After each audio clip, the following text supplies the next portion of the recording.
A menudo se dice que la verdad es más extraña que la ficción, y en la historia de hoy, ese es el caso. En 1986, Annie y Jessica Andrew, que eran hermanas adolescentes, lamentablemente perdieron a su madre a causa del cáncer. Fue una muerte relativamente abrupta que tomó a la familia por sorpresa. Después de su muerte, Annie y Jessica vivieron a tiempo completo con su padre, Brian. Brian trabajaba mucho, pero con la muerte de su esposa, tuvo que trabajar aún más para asegurarse de traer a casa suficientes ingresos para mantener a sus dos hijas. La pérdida de su madre golpeó a Annie y Jessica. Eran muy cercanos a ella, y, como su padre se ausentaba tanto, ellas dos se quedaban mucho tiempo a solas en la casa y solas con sus pensamientos. Extrañaban a su madre. Por esto, una noche, cuando Brian estaba en el trabajo, las chicas decidieron usar una tabla Ouija para tratar de contactar a su madre, e incluso admitieron que no esperaban que sucediera nada y que solo querían una conexión con su madre, a quien extrañaban terriblemente. Y así, una noche, cuando Brian estaba en el trabajo, las chicas decidieron utilizar la tabla para tratar de contactar a su madre, e incluso admitieron que no esperaban que sucediera nada y que solo querían una conexión con su madre, a quien extrañaban terriblemente. Así que bajaron al sótano, sacaron la tabla Ouija y tuvieron una sesión de espiritismo. Podrían haber investigado más sobre cómo hacerlo o qué hacer. Simplemente, comenzaron a preguntar si su madre estaba aquí, si podía darles algunas señales durante esta sesión de la tabla Ouija. Nada salió de eso. Su padre aún no ha llegado a casa, son solo ellas dos, y después de un par de horas de hacer la sesión, finalmente lo guardaron. En cierto modo, fue una especie de experiencia catártica en la que pensaron atentamente en su madre, y pensaron que tal vez ella podría estar con ellos en ese momento. En muchos sentidos, la sesión fue un éxito porque las hizo sentir más cerca de su mamá, incluso si fue solo por un momento, y si no fue real. Así que guardan la tabla Ouija. Las chicas suben las escaleras, pasan tiempo juntas, y finalmente deciden irse a la cama. Su padre aún no ha vuelto a casa. Ellas están acostumbradas a esto. Mientras están acostadas en la cama, ambas comienzan a escuchar sonidos de golpeteo. Están en habitaciones separadas y escuchan los mismos golpes. Jessica se levanta y entra en la habitación de Annie y le dice, «Oye, ¿escuchas el sonido de los golpes en las paredes?» Amy dice, «Sí. Lo escucho también». Hay un silencio, y luego escuchan una especie de sonido de golpeteo en las paredes. No sabían lo que era, y nunca lo habían escuchado antes. Las chicas, emocionadas, esperaban que fuera su madre comunicándose con ellas. Entonces dicen, «Es mamá. Mamá está tratando de comunicarse con nosotros, está haciendo sonidos para comunicarse con nosotros. Es de la sesión, debe haber funcionado», y comienzan a hacerle preguntas a su madre, como, «¿Estás aquí con nosotros en este momento? Y, ¿puedes mostrarte a nosotros? ¿Y cómo estás? ¿Nos estás cuidando?», al igual que las preguntas que te imaginas que la gente podría hacer, si pensaran que el fantasma de un ser querido se encuentra en la habitación con ellos. Y así, fue aterrador, pero también tranquilizador que tenían lo que creían que era el espíritu de su madre cuidándolos. Y cuando su padre finalmente llegó a casa esa noche, se apresuraron a contarles sobre el sonido que escucharon y cómo estaban felices por ello. No estaban asustadas en lo absoluto. Brian, que había trabajado todo el día, y estaba de duelo por la pérdida de su esposa, supone que sus hijas se lo están inventando, principalmente porque le contaron sobre el tablero Ouija. Solo supone para sí mismo, están de duelo, están luchando con la pérdida de su madre, y se sintió muy mal por ellas. Incluso consideró ponerlas en terapia esa primera noche, no porque estuviera molesto con ellas ni nada, sino porque pensó que esto era una manifestación de dolor. Pero finalmente dijo, «Miren chicas, solo vuelvan a la cama, estoy seguro de que ella nos está cuidando. Vayan a la cama. Hablaremos de esto mañana». Así, las chicas volvieron a sus habitaciones, Brian no reflexionó mucho en ello, y todos se fueron a la cama. Este sonido persistiría durante varios días. El sonido se hizo tan frecuente que empezó a perturbar el sueño de las chicas. El golpeteo se detenía cada vez que le gritaban a su padre que entrara y comprobara. Las estaba volviendo locas. Cuando todos salían de la casa durante el día, por la noche, en cualquier momento, y la casa quedaba vacía, al volver notaban que las cosas se habían movido. Los muebles estaban un poco fuera de lugar, y algunos de los cubiertos no estaban en el lugar que correspondía. Eran solo pequeñas cosas por toda la casa. El padre de Annie y Jessica las confrontó en un momento: chicas, sé que son ustedes. Sé que extrañan a su madre y sé que quieren que esto sea real. Quieren que su mamá esté aquí con nosotros en este momento, pero no lo está. Sería mejor si detuvieran todo este asunto de los fantasmas. Esto no es saludable. Si esto continúa, les pediré que comiencen a ver a un consejero de duelo. Las chicas insistieron en que no fueron ellas. El hecho de que su padre no les creyera, y ellas sabían que no eran ellas, las puso en un sitio horrible, porque se sentían solas, asustadas de estar en su casa. Ahora esta presencia no se sentía como su madre. Empiezan a pensar que esto es un fantasma maligno que han desbloqueado a través de ese tablero Ouija, y ahora las está aterrorizando, y no hay nada que puedan hacer porque su padre no les cree. Está sucediendo constantemente. No saben qué hacer. Una noche de enero de 1987, las niñas estaban juntas en la sala de su casa y comenzaron a escuchar sonidos de golpeteo nuevamente. Entonces escuchan este sonido de golpeteo que no proviene de las paredes sino del sótano, y de repente se sienten seguras de bajar y confrontar esta cosa. Cuando llegan al sótano, no encuentran nada. El golpeteo se detiene tan pronto como están allí, y no pueden encontrar nada. Cuando se dan la vuelta para volver a subir, sintiéndose un poco tontas por la idea de luchar contra este fantasma, notan una escritura en rojo que dice: ven a buscarme, estoy en tu armario. Están horrorizadas porque ahora esto es una confirmación de que no es su madre. Entonces, las chicas salen corriendo de la casa porque esto se siente como una amenaza. Se sintieron amenazadas por todo lo que sucedió antes, pero era casi como si la escritura en la pared fuera un paso más allá. Estaban solas, su padre no estaba allí, estaba trabajando. Entonces, las chicas corrieron a la casa de su vecino y dijeron: ¿podemos quedarnos contigo un minuto?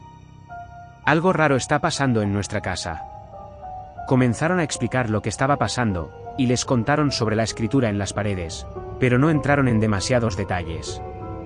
El vecino dijo: vamos a esperar a que tu padre vuelva a casa antes de hacer algo. Y así las niñas se quedaron con el vecino. Tan pronto como ven a Brian en el camino de entrada, le hacen señas. Se acerca a los vecinos. El vecino le dice: esto es lo que pasó. Vinieron aquí, y las chicas estaban histéricas. Y le dicen a su padre que alguien escribió en la pared del sótano dentro de la casa, por lo que la primera reacción de Brian es: esto está fuera de control ahora, muchachas. Va con ellos a la casa. Entra en el sótano y ve la escritura en la pared. Pensó: ahora ustedes están desfigurando nuestra propiedad para vivir esta fantasía. Todo esto le pareció una locura, y les ordenó ver consejería de duelo. Pasarían varias semanas sin escuchar el golpeteo. Nada, solo silencio en la casa. Era casi como si esta presencia se hubiera desvanecido. Hasta una noche, cuando Brian estaba trabajando hasta tarde, una vez más, y las chicas estaban solas, pasando tiempo en la sala de estar. Había sido agradable tener un par de semanas sin ningún tipo de extrañeza en la casa. Lastimosamente, empiezan a escuchar golpeteos de nuevo, se levantan. Se acercan al lugar del que creen que proviene el sonido, y notan que es el dormitorio de Annie. Cuando entran en la habitación de Annie, escrito en las paredes está: regresé. Encuéntrame si puedes. Como la última vez que vieron escrito en la pared, huyeron de la casa, fueron a la casa del mismo vecino y dijeron: ocurrió de nuevo. Tienes que creernos. Pasó de nuevo. El vecino les dijo: quédense conmigo hasta que llegue su padre. El padre llega a casa. Se repite la misma situación. Lo llaman a la casa del vecino. El vecino dice: oye. Están de vuelta con la escritura en la pared. Brian está enojado y les dice a las chicas: las puse en consejería. Les digo que dejen de hacer esto. Esto no está bien. No es saludable. Luego, se dirige a la casa a investigar y probarles a sus hijas que no hay nada que temer. Cuando abre la puerta, la casa está en completo desorden. Es como si alguien la hubiera saqueado, y piensa: las chicas no hicieron esto, alguien más lo hizo. Camina por la casa, no escucha nada, y sube a la habitación de Annie. Ve la escritura en la pared, y además, ve a un hombre parado en el armario, vestido con ropa de mujer, que resultaría ser la ropa de su difunta esposa, con una peluca y un hacha. Este hombre con un vestido está mirando a Brian, y Brian se sobresalta. El tipo sale corriendo, Brian intenta agarrarlo y pelear con él, pero el hombre del vestido logra pasar corriendo junto a Brian hacia el resto de la casa. Brian está asustado, este tipo tiene un hacha. No sabe lo que pueda hacer. Comienza a perseguirlo, pero el tipo se ha ido. Brian lo busca en la casa, pero finalmente sale corriendo. Corre hacia la casa de su vecino y le pide que llame al 911. Se asegura de que sus hijas estén bien, se queda con su vecino y llama a la policía. La policía entra, busca por todas partes y no puede encontrar nada. Le dicen a Brian, estoy seguro de que alguien estuvo aquí. Es una historia convincente la que acaba de contarnos, no obstante no están aquí ahora, y desafortunadamente, todo lo que podemos hacer es decirle que probablemente no debería quedarse aquí, hasta que atrapen a quien quiera que haya sido. Sería mejor que se quedaran con algunos parientes. Vigilaremos la casa, veremos si viene alguien más. Sin embargo, no hay mucho que podamos hacer. Desafortunadamente, las niñas y el padre se quedan sin respuestas sobre lo que estaba pasando o quién era esta persona. Y Brian está pensando para sí mismo, ¿cómo escapó? ¿Cómo escapó este tipo con el vestido? ¿Cómo sucedió eso? Quiero decir, están registrando el vecindario. Lleva un atuendo bastante llamativo.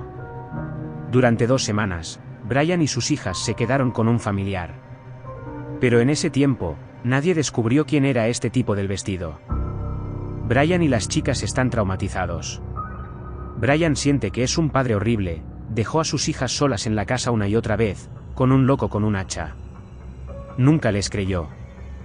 Nunca se hubiera perdonado por lo que les hubiera pasado. Las chicas están traumatizadas porque se dan cuenta de que han estado interactuando con un loco, con vestido y un hacha en las paredes. Pero después de 2 semanas, es difícil vivir con otro miembro de la familia. El lugar en el que están es muy estrecho, y deciden que en este punto, quien quiera que sea ese tipo, debe haberse escapado. Entonces deciden, está bien, hagamos las maletas y vamos a casa, y mientras Brian conduce por su calle, mira hacia su casa y puede ver la luz en el 2.º piso. Está pensando para sí mismo, creí que la policía estaba vigilando afuera y patrullando el vecindario. No sabía que habría policías dentro de mi casa. Mientras mira hacia la ventana, a punto de entrar en su parqueadero, ve al tipo del vestido cruzar de repente. Lo ve claro como el día. Así que deja de hacer lo que estaba haciendo y llama a la policía. La policía está allí, y en un segundo la casa está rodeada. Entonces, con la casa cubierta, la policía finalmente entra. Nadie ha estado dentro de la casa desde que Brian y las chicas se fueron. Cuando abren la puerta y entran, primero notan que no solo todos los muebles están volcados y movidos por todo el lugar, sino que también hay centavos pegados al techo, todos estos centavos pegados en la parte superior. Y hay escritura roja por toda la casa, en todas las paredes y puntos extraños. Una extraña escritura críptica. Registraron la casa y no encontraron nada.